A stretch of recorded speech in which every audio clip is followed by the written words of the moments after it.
अगर आप इंडिया में रहते हैं तो आप टाटा कंपनीज़ के बारे में ज़रूर जानते होंगे और यकीनन इस कंपनीज़ के ब्रांड्स भी इस्तेमाल किए होंगे। जब आप गाड़ी से ट्रैवल करते हैं, टाटा मोटर्स बेशुमार गाड़ियां हैं इनकी। अगर आप फ़्लाइट से ट्रैवल करते हैं, विस्तारा एयरलाइंस और एयर इंडिया, यहाँ तक कि जो आप कपड़े पहनते हैं, टाटा का फैशन ब्रांड है वेस्ट साइड। इसके अलावा टाटा टी, टाटा साल्ट और टाटा स्टील, इस तरह की 100 से भी ज़्यादा कंपनीज हैं टाटा ग्रुप्स के अंदर। लेकिन क्या आप जानते हैं कि टाटा इंडिया की one of the most famous and successful company अगर है तो इसे 200 साल से भी ज़्यादा अरसा लगा है सबसे बड़ी कंपनी होने के लिए। ये कहानी शुरू होती है जब रतन टाटा के परदादा जमशेद जी टाटा ने तकरीबन 21,000 रुपए से कॉटन का बिजनेस शुरू किया था। जमशेद जी अपने फादर के साथ कॉटन की ट्रेडिंग का काम करते थे और 1868 में जब 29 ईयर्स के थे अपनी खुद की ट्रेडिंग कंपनी की बुनियाद रखी और कॉटन सेल करने लगे। और फिर इन्हें ख्याल आया कि क्यों ना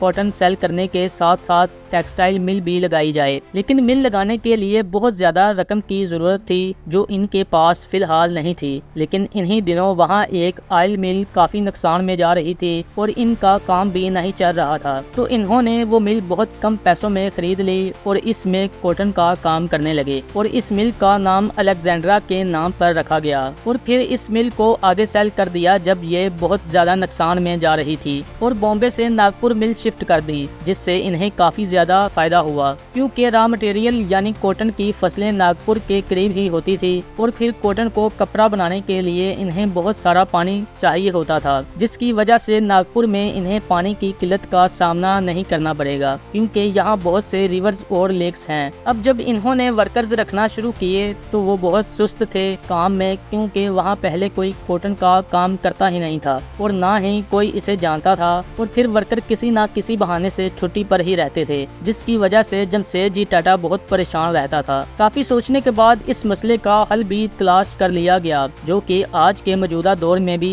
इस्तेमाल हो रहा है। वर्कर्स के काम ना करने पर जमशेद जी टाटा ने ना इन्हें डांटा और ना ही इनकी सैलरी में से पैसे काटने शुरू कर दिए, बल्कि इन्हें बहुत सारी फैसिलिटीज देने का फैसला किया जिनमें वर्कर को रिटायरमेंट के बाद पेंशन भी मिलेगी और इनकी मेडिकल इंश्योरेंस भी की जाएगी और इनकी इंटरटेनमेंट के लिए स्पोर्ट और फैमिली डेज भी रखे गए। और जो वर्कर ज्यादा काम करेगा इसे सबके सामने नाम भी दिया जाता था। यानी जमशेद जी टाटा की ये स्कीम काम करने लग गई और वर्कर भी बहुत अच्छा फील करने लग पड़े और इसी तरह इन्होंने और कई कंपनीज लगाना शुरू कर दी। और इस वक्त सिल्क कपड़ा जो है इसकी बहुत वैल्यू थी और ये बहुत ही प्रीमियम भी था, जिसके लिए जमशेद जी टाटा फ्रांस गए और वहाँ से फ्रेंच सिल्क वॉर्म की ब्रेड इंडिया में लेकर आए। लेकिन फ्रेंच सिल्क वॉर्म में बहुत सी बीमारियां पैदा हो जाती थी, लेकिन इन्होंने इसका भी कोई ना कोई हल तलाश कर लिया था और इसी वजह से इंडिया आज दुनिया के सबसे बड़े सिल्क प्रोड्यूसर्स में से एक है। जमशेद जी टाटा का ख्याल था कि इंडिया में जो भी चीजें इस्तेमाल होती हैं वो इंडिया में ही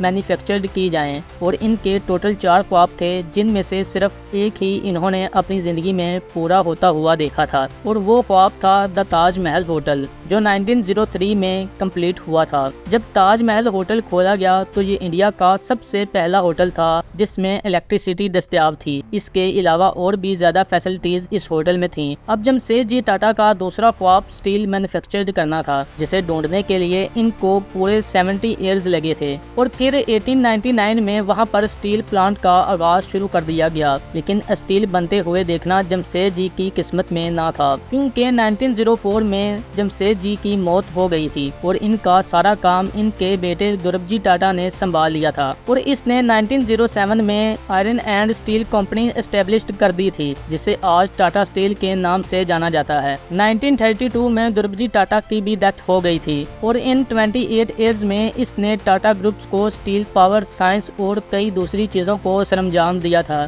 दुर्बजी के बाद सब जिम्मेदारियां इनके एक फैमिली मेंबर JRD टाटा ने संभाल ली और इसने टाटा ग्रुप का कंट्रोल संभालते ही टाटा एयरलाइन की बुनियाद रखी और इंडिया को अपनी टाटा एयरलाइन दी। लेकिन 1947 में इंडिपेंडेंस मिलने के बाद इंडिया में बहुत सी इंडस्ट्रीज को इंडियन सरकार ने अपने अंडर कर लिया था और इन इंडस्ट्री में एक टाटा एयरलाइन भी थी जिसका नाम बाद में एयर इंडिया रख दिया गया। और फिर इसके बाद साल 1939 में टाटा टाटा केमिकल्स के नाम से इसने एक कंपनी खोली जो इंडिया के लिए तमाम केमिकल्स खुद प्रोड्यूस करती थी। और फिर इसके बाद JRD टाटा ने ट्रांसपोर्टेशन की तरफ रुख किया और ट्रक इंजन बनाने वाली कंपनीज खोली जिसे आज हम टाटा मोटर के नाम से जानते हैं। इसके बाद साल 1984 में JRD ने टाटा टी के नाम से कंपनी शुरू की जिसका दुनिया में चाय बनाने वाली कंपनीज में एक बड़ा नाम है। जब JRD टाटा की मौत का वक्त करीब आया तो इसने बरूने मुल्क से